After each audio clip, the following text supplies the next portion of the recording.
और भी आवे वाला बातें बहुत जल्दी। मतलब कई गो तकरीबन? हाँ? कई गो? कई गो वही 3 गो। अच्छा, ये ब्रेकिंग न्यूज बात।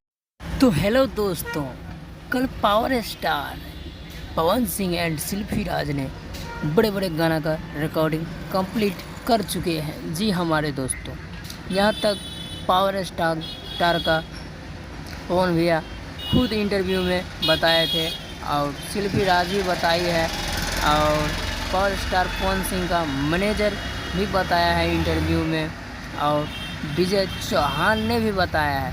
तो आप ये वीडियो सारा देखते रहिए।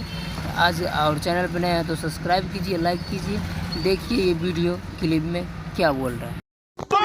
लॉलीपॉप 2 के बारे में बोल देते हैं। होता तो बड़ा बड़ा धमाका देखने को मिलेगा पवन सिंह। बिल्कुल। चलिए, बहुत और पवन भैया के साथ भी आने वाला है मेरा गाना बहुत जल्दी।